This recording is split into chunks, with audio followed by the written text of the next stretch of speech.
Red shoes. Once upon a time, in a land far, far away, there was a very cute girl named Karen. She lived in a tiny house with her mother and was a very happy girl.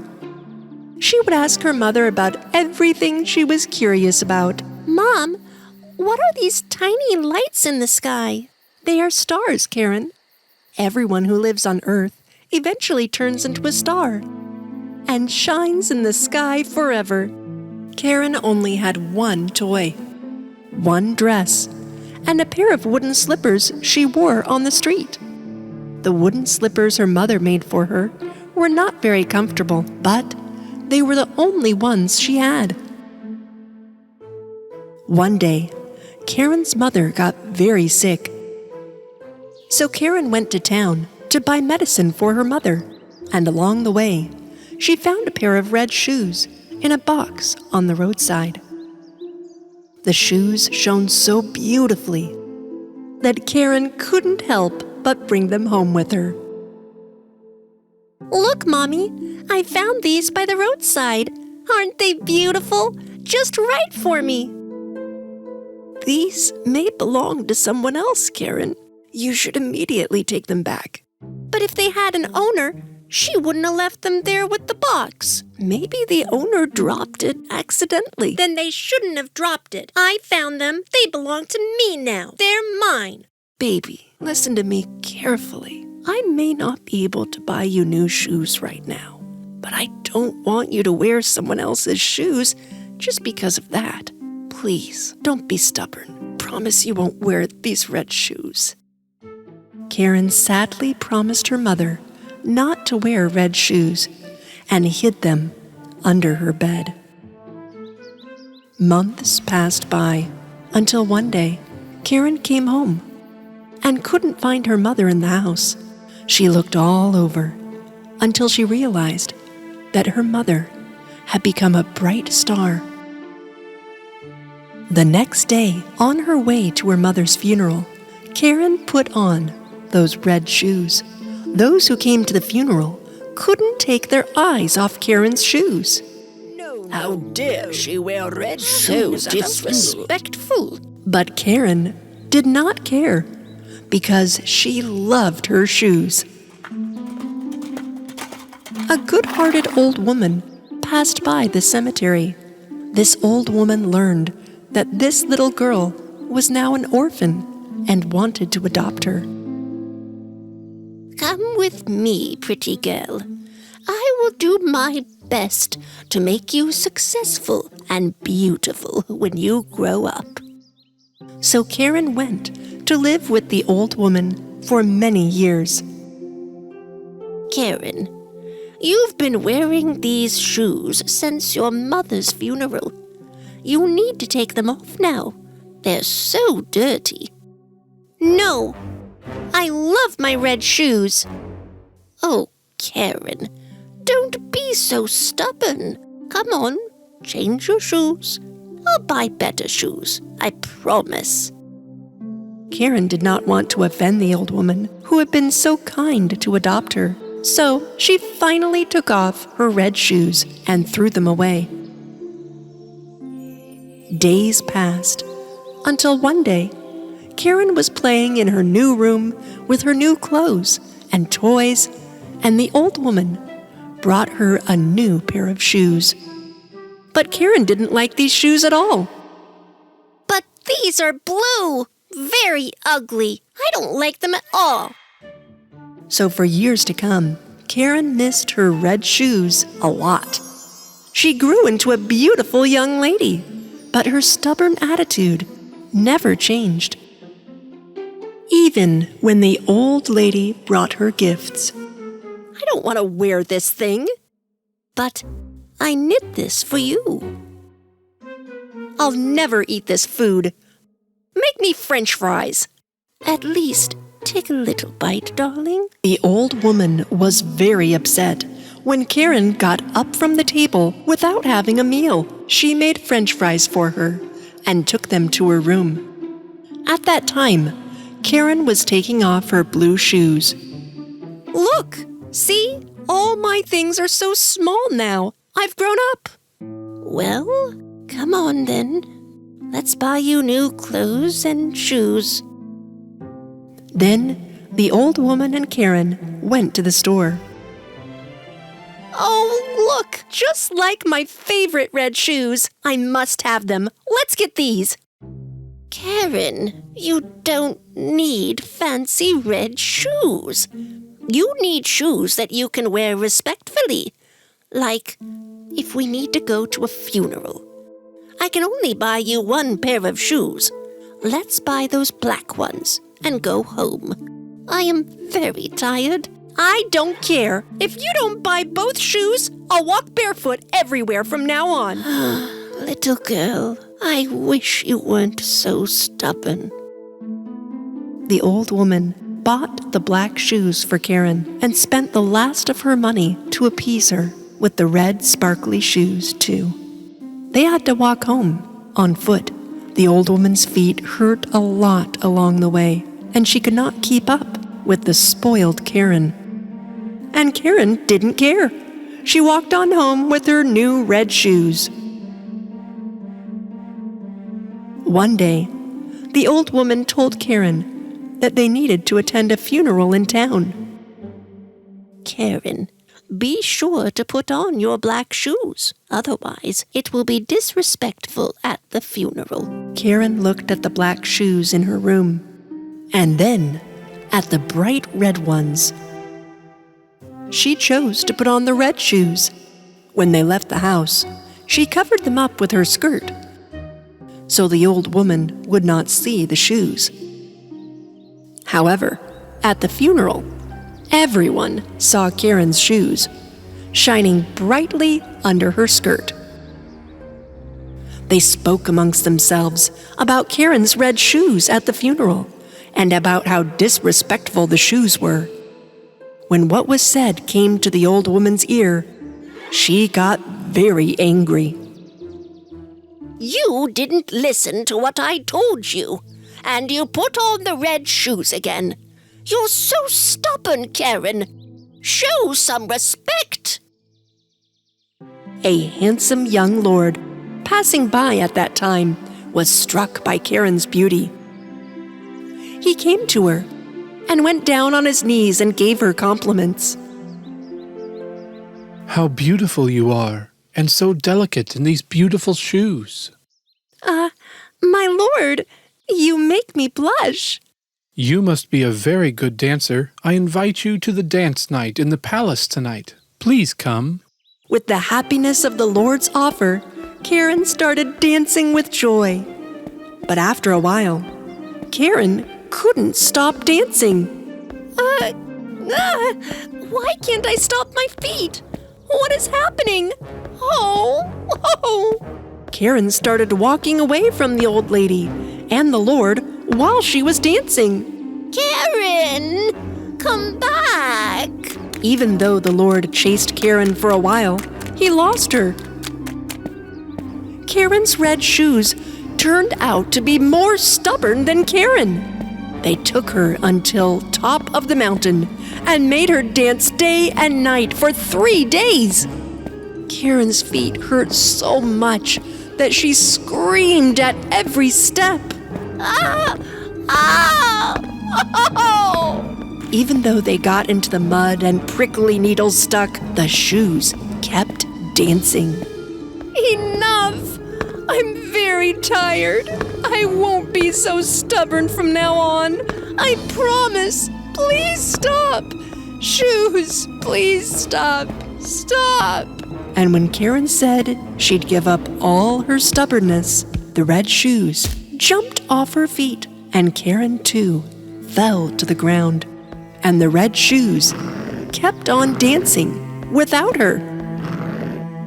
Karen found a stick and managed to limp home in pain. Her legs hurt a lot. She started to cry with happiness when she saw her house. The old woman greeted her at the door. They hugged each other. I know I was very stubborn, girl, but I promise I won't be like that anymore. After Karen gave up her stubbornness, things started to get better. One day, someone knocked on the door. It was the young and handsome lord. Oh, there you are, Karen. I tried to keep up, but you danced so fast. How did you do that? Karen was glad to see the handsome and young lord. That was the day the Lord and Karen's love began, leaving stubbornness behind. Karen lived a happy and peaceful life. Snow White and the Seven Dwarves. Once upon a time, there was a kind-hearted queen who lived in a snow-white castle surrounded by an enchanted forest. While watching the flaky snowfall on a cold winter day, the queen was daydreaming. She could hear children playing in the snow outside. She opened the window to see them, and the wind whisked away the queen's favorite red handkerchief, and the handkerchief fell right on top of the snowman the children were building. They waved and thanked the kind-hearted queen. I wish I had a daughter with skin as white as snow, cherry red lips, and a kind heart. The months passed, and the dream of the kind-hearted queen came true. When 9 months later, her long-awaited wish came true, and the king and queen had a baby girl, the most beautiful in the world, and they named her Snow White. But their happiness did not last long. While Snow White was still a little girl, the queen passed away and became a star in the sky. A few years later, Snow White's father married a woman named Hela. The king was amazed by the beauty of the new queen, so he never realized that she was arrogant and proud. Mirror, mirror on the wall, who is the fairest of them all? You, my queen, are indeed the fairest in the land. No one can be more beautiful than me. Snow White grew into a beautiful young lady. Her father, the king, went on a long journey with his soldiers and gave his daughter a big hug before he left. Don't be sad, Snow White. I'll be back.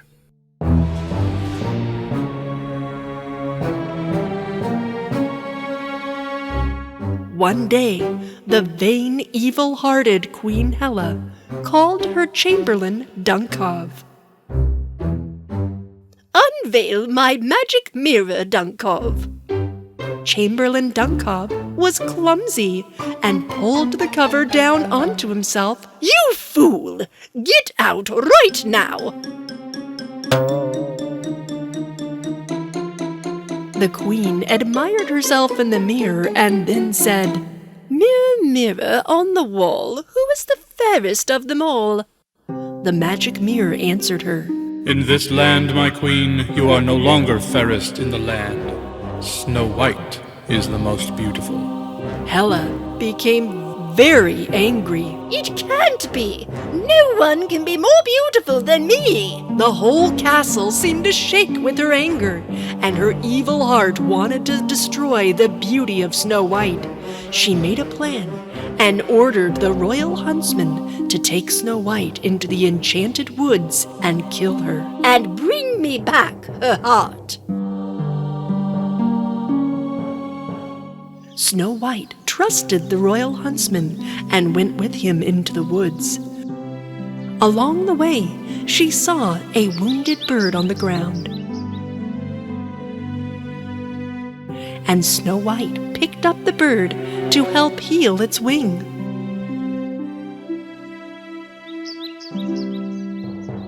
Behind her, the royal huntsman sneaked up on her and took out his bow to shoot Snow White. He drew back the bow and took aim, but he could see that the girl had a kind heart as she held the wounded bird. and he decided it was wrong to kill Snow White. Snow White, she ordered me to take your life. I can't kill a person as good and kind as you. Who wants to take my life? It's Queen Hela. You must run away and hide. The huntsman chose to trick the queen and killed a wild boar instead, so he could take the boar's heart to the queen and make Hela think that the princess was dead. The princess was terrified and ran through the dark woods. She struggled through sharp branches and bats in the night until she could run no further. She collapsed against a tree and fell asleep in the cold, dark, enchanted forest. When the huntsman reached the castle, he marched directly to the queen. I have fulfilled your command. Queen Hela took the box and examined the heart. She believed that Snow White was dead, and her evil laughter echoed through the castle. When the sun finally rose, Snow White woke up in the heart of the forest, and there before her was the cutest little house with a small garden gate and picket fence, tiny windows with a doorbell, and a round green door. She rang the bell, but no one answered, and when she reached for the door to knock, it opened. Inside, everything was so small that it felt like she was in a toy house. Tiny pots, tiny spoons, glasses. When she found a tiny bowl of soup, she was so hungry that she ate it.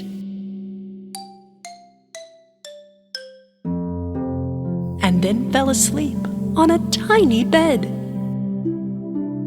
Not far away, the owners of the house finished their work in the mines and went home.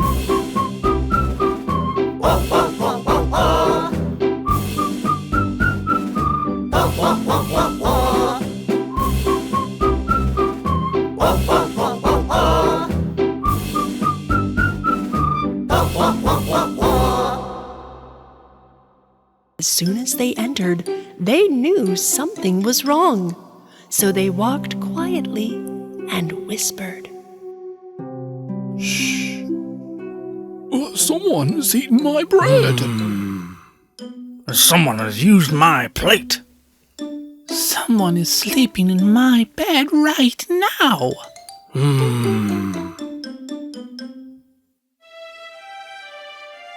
Such a beautiful girl.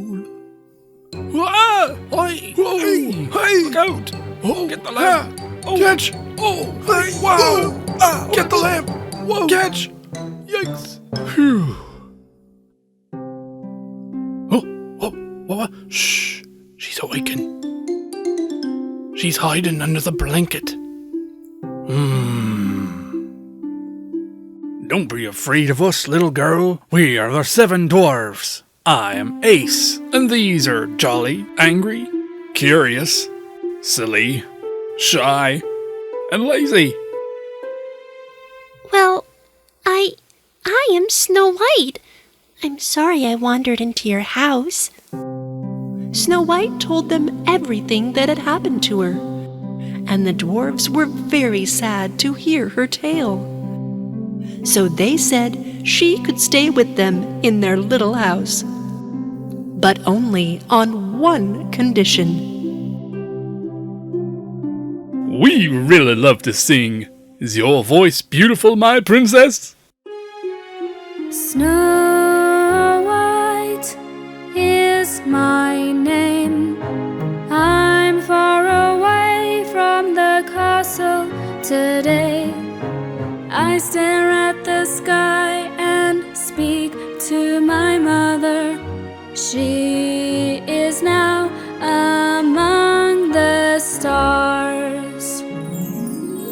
I have found happiness in this forest. My little friends protect me here. Their tiny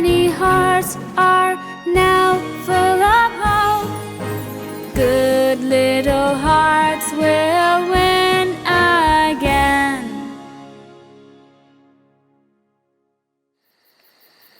Far away, in another land, there was a young, handsome prince. His name was Antoine. He loved sitting outside at night and looking at the stars, which reminded him of the people he loved. One night, he saw the face of Snow White in the starry sky and felt he should seek her out. A fairy told him she was in danger and gave him a magical heart necklace. So Prince Antoine got his trusty horse and rode away to find the beautiful face in the sky. Back in the castle, the evil-hearted Hela was again in front of her magic mirror. Dunkov, uncover the magic mirror. "Let me see my beauty." Dunkov entered, but the cover got caught on the mirror, and he almost knocked it over. Dunkov is such a clumsy assistant. Always, at the most critical times, he becomes awkward and clumsy. The queen was continually annoyed with him. When Dunkov had left, Queen Hela again asked the mirror to tell her how beautiful she was. Mirror, mirror on the wall, who is the fairest of them all? Sorry, my queen, but Snow White, who lives with the 7 dwarves, is the fairest in the land. No, no! I thought Snow White was dead. The queen stayed up all night, making evil plans to kill Snow White once and for all. She decided the best way to disguise herself, so she changed into a cute little bunny. In the morning, the dwarves went off to work. One by one, they kissed Snow White on the cheek and walked to the mine. And they warned her to be careful while in the house alone. Now, princess, don't open the door to strangers. It isn't safe. The forest seemed peaceful, and Snow White began to water the flowers in the garden. The princess noticed a little bunny sitting in the garden who seemed hurt. She went over and picked it up and brought it inside the house. She bandaged the rabbit's hurt leg and let it rest in the sun on the dwarf's bed. The bunny seemed like it was sleeping, but as soon as the princess left the room, the rabbit opened its eyes and looked around. Then it jumped, and turned back into the evil Queen Hela. This was exactly what she had planned. She poured purple poison into the pillow, thinking that the princess would sleep there and die from the poison. Snow White was so tired from working in the garden that she went inside to rest. She was just about to put her head down on the poisoned pillow Snow White! Snow White! when she heard the dwarves come home. The princess met them at the door, and after a delicious dinner, they danced all night long. Snow White fell asleep in front of the fireplace, and it's a good thing that she did, because then she wouldn't be sleeping on the poisonous pillow. When the queen returned to her castle, Dunkov was still asleep, guarding her door. Thinking her plan had succeeded, she went to the magic mirror. Mirror, mirror on the wall, who is the fairest of them all? My queen, Snow White, who lives with the 7 dwarves, is more beautiful than you. Grr! No! No! No! No! No! I should be the most beautiful in all the land. Me! I will make a plan that will kill Snow White. A few days later, while the dwarves worked in the mine, Snow White was sewing some of the dwarves' worn clothing. And then she heard a knock on the door. The door was knocked 3 times. Snow White looked through the door to see who it was. And it was an old, ugly woman with a basket of apples.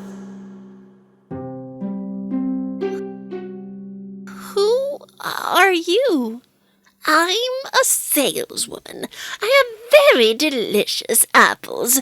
Would you like to try one? Snow White was afraid to open the door at first, but she loved red apples. Here you go. Enjoy it, my beautiful child. A free sample. Snow White took the apple given by the old woman and took a bite. The apple had been poisoned. She fell to the ground before she could even cry out for help.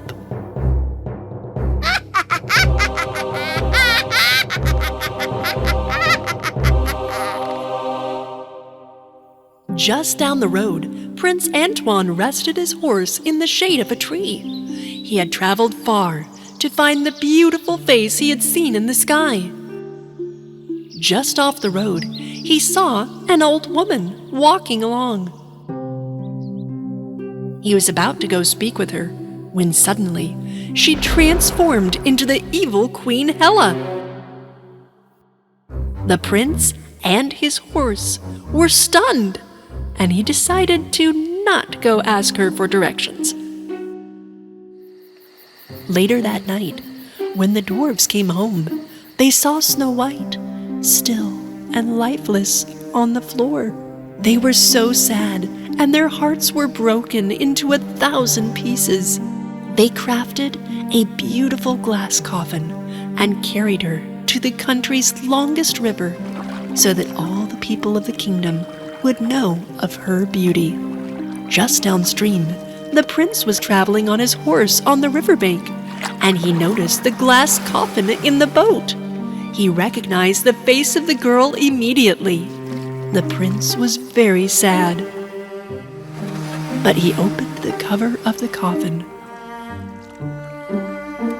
He took the stardust necklace from his pocket and put it on the princess.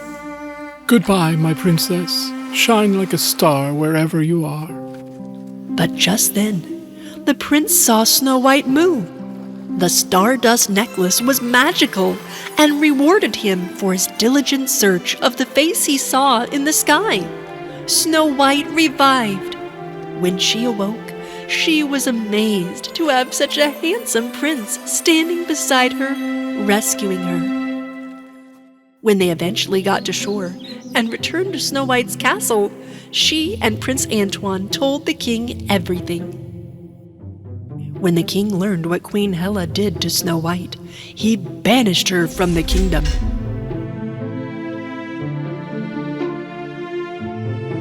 The king locked the magic mirror and all of the queen's possessions into the dungeon of the castle.